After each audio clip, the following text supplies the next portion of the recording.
তিতুমীর কলেজকে আলাদা বিশ্ববিদ্যালয় করা হচ্ছে না বলে জানিয়েছে শিক্ষা উপদেষ্টা ওয়াহিদ উদ্দিন মাহমুদ। এ নিয়ে শিক্ষার্থীদের আন্দোলনকে অযৌক্তিক মনে করেন তিনি। রাজধানীতে এক বৈঠক শেষে সংবাদ সম্মেলনে শিক্ষা উপদেষ্টা এসব কথা জানান। তারা এই বক্তব্যকে প্রত্যাখ্যান করে আন্দোলন চালিয়ে যাওয়ার ঘোষণা দেন আন্দোলনকারী শিক্ষার্থীরা। রিপোর্ট করছেন আদ্দিন সজীব। তিতুমীর কলেজকে স্বতন্ত্র বিশ্ববিদ্যালয় করার দাবিতে আমরণ অনশনের ব্যানার টানিয়ে টানা আন্দোলনে শিক্ষার্থীরা রাজধানীর মহাখালীতে কখনো কলেজের সামনে, কখনো প্রধান সড়ক অবরোধ করে প্রতিবাদ জানাচ্ছে তারা। এতে একদিকে যেমন বেশ কয়েকজন শিক্ষার্থী অসুস্থ হয়ে চিকিৎসা নিয়েছেন হাসপাতালে, অন্যদিকে চরম ভোগান্তিতে পড়ছেন নগরবাসী। হচ্ছে নানা সমালোচনাও। প্রশ্ন উঠছে কলেজকে বিশ্ববিদ্যালয় করার যৌক্তিকতা নিয়েও। কিছুটা দেরিতে হলেও এ বিষয়ে বক্তব্য স্পষ্ট করেছেন শিক্ষা উপদেষ্টা ওয়াহিদ উদ্দিন মাহমুদ। জানান, বিশ্ববিদ্যালয় হচ্ছে না তিতুমীর কলেজ। সময় বেঁধে দিয়ে দাবি আদায়ের চেষ্টা অযৌক্তিক। সময় বেঁধে দিয়ে একটা কলেজের ছাত্ররা হঠাৎ করে একটা কলেজকে হঠাৎ করে সময় সীমার মধ্যে বিশ্ববিদ্যালয় ঘোষণা করা, এটা কোনো যৌক্তিক দাবি না। এবং আমরা এখন থেকে আর এই ধরনের সময় বেঁধে দেওয়া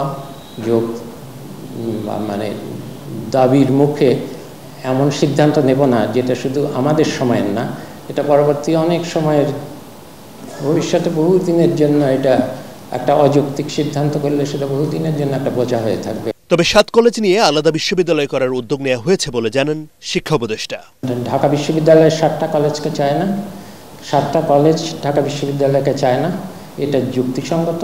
এ কারণে 7টা কলেজকে পৃথকভাবে একটা বিশ্ববিদ্যালয়ের আদলে তৈরি করার জন্য একটা বিশেষজ্ঞ কমিটি আছে ইউজিসির চেয়ারম্যানের অধীনে। সেই 7 কলেজের মধ্যে তিতুমীর কলেজও আছে, তাদের ব্যাপারেও বিশেষভাবে বিবেচনা করা হচ্ছে সেখানে। শিক্ষা উপদেষ্টার এই বক্তব্যকে মানতে নারাজ আন্দোলনকারীরা।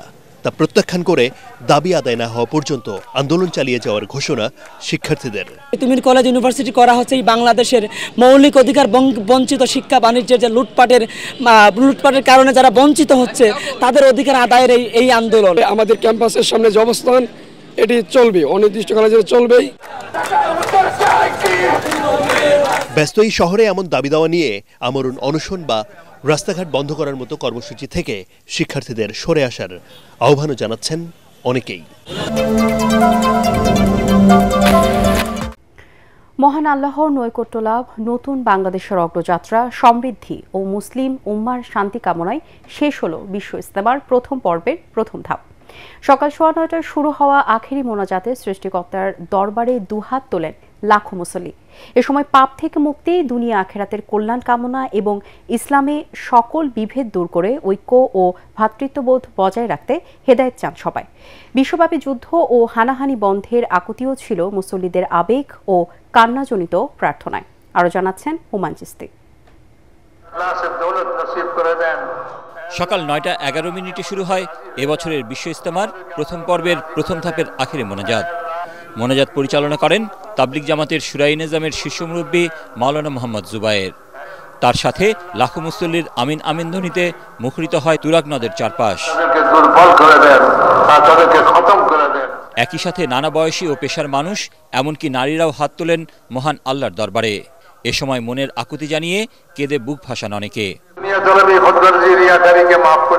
সবার জন্য দোয়া চাইছি, আল্লাহ সকলকে হেফাজত রাখে। নিজের হেদায়েত চাইলাম, পিতামাতা, আত্মীয় স্বজন, সমাজ, দেশবাসী সবার হেদায়েত এবং মঙ্গল কামনা ছিলাম। আমরা জানি এসএসসিতে ভালো রেজাল্ট করতে পারি, গোল্ডেন এ প্লাস পেতে পারি, তার জন্য দোয়া করলাম। আল্লাহর কাছে তো চাইলাম আখিরাতের জন্য মুক্তি, যাতে আমরা জান্নাতে যেতে পারি। অনেক গুনাহগার বান্দা আমরা। অতীতের সকল পাপ থেকে মুক্তি, আখিরাতের কল্যাণ, মুসলিম ঐক্য ও ভ্রাতৃত্ব বজায় রাখতে মহান আল্লাহর সাহায্য চান মুসল্লিরা। গাজার ফিলিস্তিনি মুসলমান সহ বিভিন্ন দেশে ইহুদি নির্যাতন থেকে মুক্তি এবং যুদ্ধ ও হানাহানি বন্ধের আহ্বান জানানো হয় আখিরি মোনাজাতে। মুসলমানরা যারা নির্যাতিত হচ্ছেন তাদের জন্য দোয়া করছে, আল্লাহ যেন তাদেরকে সাহায্য করেন। সারা বিশ্বের মুসলমানদের পাশাপাশি এই ফিলিস্তিনি মুসলমানদেরকে যেন আল্লাহ সাহায্য করে। মোনাজাতে অংশ নিতে ভোর থেকেই গাজীপুর সহ আশপাশের জেলা এবং দেশের বিভিন্ন অঞ্চল থেকে মুসল্লিরা আসতে থাকেন ইজতেমা ময়দানে।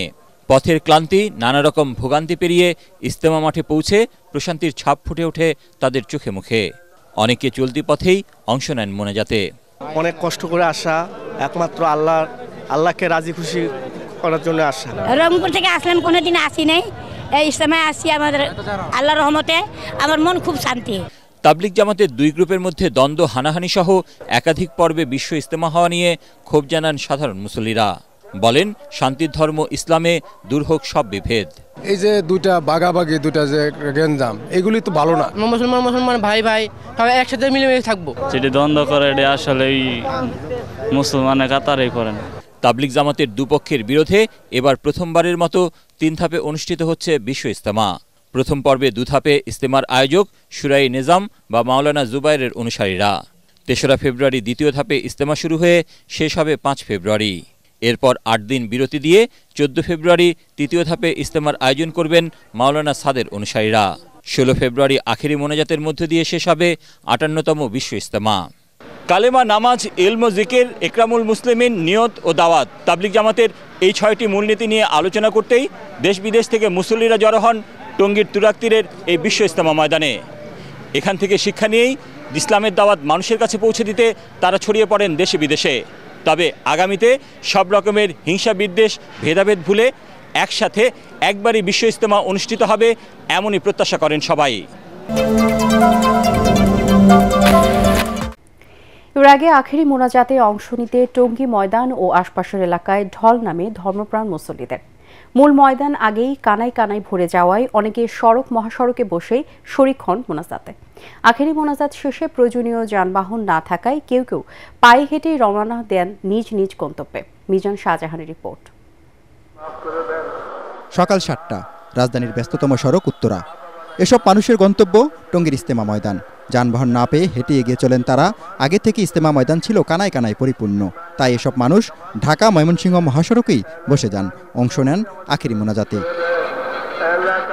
দুহাত তুলে মোনাজাত করা মুসল্লিরা আল্লাহর দরবারে প্রার্থনা করছেন, হে আল্লাহ, লাখ লাখ হাতের মধ্যে যার হাতখানা তোমার পছন্দ হয়, নবীন প্রবীণ যুবক দেশি বিদেশি, তার হাতের উছিলায় তুমি বাংলাদেশকে সমৃদ্ধশালী শান্তিপূর্ণ রাষ্ট্র হিসাবে কবুল করো, বিশ্বে শান্তি আনো, গাজায় ইসরায়েলি বর্বরতা বন্ধ করো। মুসল্লিরা বলেন, মুসলিম জাহানের দ্বিতীয় বৃহৎ এই মিলন মেলাকে আগের চেহারায় ফিরিয়ে আনা জরুরি। সবাইকে চলতে হবে একমাত্র আল্লাহর হুকুম আহকাম ও রাসূলের তরিকায়। কালেমা কি অনেকে এটা বোঝে না, নামাজ তো দূরে থাক, তো তাদেরকে কে বুঝাবো, কে সমঝাবো? এই জন্য এই জিম্মাদের আল্লাহ পাক রব্বুল আলামিন আমাদেরকে দিছে, কুয়ান ফুসিকুম আহলিকুম নারা, তুমি বাঁচো আহাল পরিবার পরিজনকে জাহান্নামের থেকে বাঁচাও।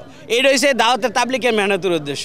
সবচেয়ে বেশি দোয়া করছি আমার মার জন্য, আমার আব্বুর জন্য। দেশের সমস্ত মানুষকে জানি নেক আমল করার জন্য তৌফিক দান করেন। দেশের জন্য দোয়া করছি, বাবা মার জন্য দোয়া করছি। আমি সীমায় দোয়া করছি, আল্লাহ আমার দাদা দাদি আমার সবাইকে মাফ করে দিন। 3 ধাপে ইজতেমা হওয়ায় আগের মতো অচল হয়নি ঢাকা মহানগর। তবে এই দফায় 42 জেলার মুসল্লিদের বিদায় ও পরের দফায় মুসল্লিদের আগমনের চাপে খানিকটা বিড়ম্বনা হয়েছে নগরবাসীর। চাহিদার তুলনায় যানবাহন কম থাকায় পায়ে হেঁটে ফেরেন অনেকে। এই যে মানুষ এত কষ্ট করে আসে, এই যে যাইতেছে, কি আনন্দ দেখেন, মানুষের কত আনন্দ করতেছে, কত বাই বাই করে চলতেছে, আমাদের ইডই নীতি। তো আমরা হেঁটে হেঁটে যার যার মতো করে সে চলে যাব, তো এটা নিয়ে আমার কোনো আফসোস নেই। 3 দিন বিশ্ব ইজতেমা শেষ করে আখেরি মোনাজাত শেষ করে আজকে আলহামদুলিল্লাহ ইনশাআল্লাহ বাড়ির উদ্দেশ্যে রওনা হচ্ছি। প্রথম পর্বের ইজতেমা শেষে মুসল্লিরা বাড়ি ফিরছেন সড়ক, নৌ ও রেলপথে। কেউ কেউ আবার দলবদ্ধ হয়ে যাচ্ছেন চিল্লায়। উদ্দেশ্য দেশের আনাচে কানাচে ইসলামের দাওয়াত পৌঁছে দেওয়া, যে দায়িত্বটি 12 মাসেই পালন করে তাবলিগ জামাতের অনুসারীরা। সংস্কার বাস্তবায়ন করতে হলে আগে নির্বাচন প্রয়োজন বলে জানিয়েছেন বিএনপির ভারপ্রাপ্ত চেয়ারম্যান তারেক রহমান। সংস্কারের আলোচনা যত দীর্ঘ হবে, পতিত স্বৈরাচার আবারও মানুষের কাঁধে চেপে বসবে বলে শঙ্কা প্রকাশ করেন তিনি। রাজধানীর শ্যামপুরে রাষ্ট্র মেরামতের 31 দফার প্রশিক্ষণ কর্মশালায় ভার্চুয়ালি যুক্ত হয়ে তিনি আরও বলেন, গণতান্ত্রিক প্রক্রিয়ার মাধ্যমে নির্বাচিত প্রতিনিধির হাতে দায়িত্ব দিতে পারলে দেশ রক্ষা পাবে। কামরুজ্জামান রাজীবের রিপোর্ট। রাষ্ট্র সংস্কারে বিএনপির ৩১ দফা সাধারণ মানুষের কাছে পৌঁছে দিতে ঢাকা মহানগরের প্রতিটি থানা এলাকায় মাসব্যাপী প্রশিক্ষণ কর্মশালা শুরু করেছে বিএনপি। রাষ্ট্র কাঠামো মেরামতের ৩১ দফা ও জনসম্পৃক্তি শীর্ষক ঢাকা মহানগর দক্ষিণ বিএনপি কদমতলী থানার কর্মশালায় লন্ডন থেকে ভার্চুয়ালি যোগ দেন দলের ভারপ্রাপ্ত চেয়ারম্যান তারেক রহমান। নেতাকর্মীদের বিভিন্ন প্রশ্নের জবাব দেওয়ার পর তাদের উদ্দেশ্যে দিক নির্দেশনামূলক বক্তব্য রাখেন তিনি। বলেন, ভোটের অধিকার প্রতিষ্ঠার জন্য বহু মানুষ জীবন দিয়েছে, তাই জনগণের সমস্যা সমাধানে নির্বাচিত প্রতিনিধির বিকল্প নেই। ভোটের অধিকার আর জবাবদিহিতা ছিল না বলেই স্বৈরাচার আওয়ামী সরকার লুটতরাজের রাজত্ব প্রতিষ্ঠা করতে পেরেছিল। সব দেশেই এই জবাবদিহিতা আছে, জবাবদিহিতা আছে বলেই সেই দেশের সিস্টেমগুলো কাজ করে, সেই দেশের সিস্টেমগুলো সুন্দর। এবং সেই জবাবদিহিতাটা কি? জবাবদিহিতাটা হচ্ছে নির্বাচন। কাজেই যেই কমিটমেন্টগুলো বা যেই প্রতিজ্ঞাগুলো তারা জনগণের সামনে করেছে, সেই কাজগুলো তারা কতটুকু কি করলো জনগণ তখন জবাব চাইবে। যদি ওই 10 টাকা কেজি চাল খাওয়াবো বলে 70 টাকা কেজি চাল খেয়েছে এরকম ঘটনা হয়, তাহলে ওই 5ই আগস্টের মতন ঘটনা ঘটবে। অথবা ভোটের ব্যবস্থা যদি ঠিক থাকে, তাহলে ভোটের মাধ্যমে জনগণ তাদেরকে ছুঁড়ে ফেলে দিবে। তারেক রহমান বলেন, স্বৈরাচারের আমলে বিএনপি যখন সংস্কারের দাবি তুলেছিল, তখন কেউ সংস্কারের কথা বলারও সাহস পায়নি। সংস্কারের প্রস্তাব বিএনপি সবার আগে উপস্থাপন করেছে উল্লেখ করে তারেক রহমান বলেন, সংস্কারের আলাপ যত দীর্ঘায়িত হবে, ষড়যন্ত্রকারীরা ততই সুযোগ পাবে। সংস্কারের প্রস্তাবগুলো যদি বাস্তবায়ন করতে হয়, তাহলেও সবচাইতে আগে নির্বাচনই প্রয়োজন। নির্বাচনের মাধ্যমেই যাদেরকে জনগণ দায়িত্ব দেবে, সংস্কারের কাজ তারাই শুরু করতে পারবে।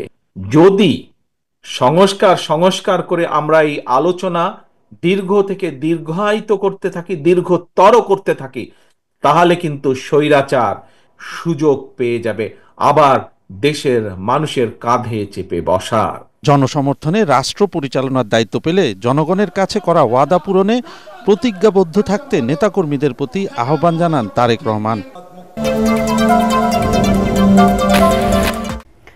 আন্তর্জাতিক পর্যায়ে কোনো আয়োজনে প্রথমবারের মতো দলীয় প্রধানের প্রতিনিধিত্ব করতে যাচ্ছেন বিএনপির ভারপ্রাপ্ত চেয়ারম্যান তারেক রহমানের কন্যা জাইমা রহমান।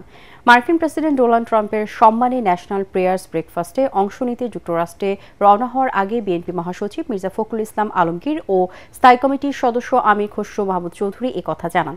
শাহজালাল আন্তর্জাতিক বিমানবন্দরে সাংবাদিকদের বিএনপি মহাসচিব আরও বলেন, 5 ও 6 ফেব্রুয়ারি ন্যাশনাল প্রেয়ার্স ব্রেকফাস্টে চলাকালে সাইড লাইনে গুরুত্বপূর্ণ ব্যক্তিদের সাথে তাদের বৈঠক হওয়ার সম্ভাবনা রয়েছে।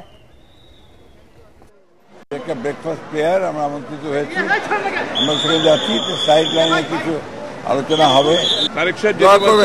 উনি জাইমা রহমান ওনাকে রিপ্রেজেন্ট করবেন।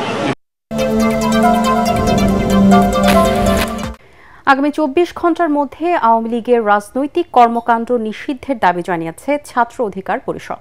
সংগঠনের সভাপতি বিন ইয়ামিন মোল্লা বলেন, গণহত্যা চালানো ফ্যাসিস্ট আওয়ামী লীগ এখনও দেশ নিয়ে নানা ষড়যন্ত্র চালাচ্ছে।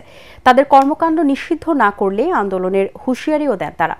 ঢাকা বিশ্ববিদ্যালয়ের মধুর ক্যান্টিনে সংবাদ সম্মেলনে ছাত্র অধিকার পরিষদের নেতারা আরও বলেন, আগামী 6 ফেব্রুয়ারি থেকে সারা দেশের সকল শিক্ষা প্রতিষ্ঠানে জাতীয় সরকারের দাবিতে আন্দোলনে নামবে তারা।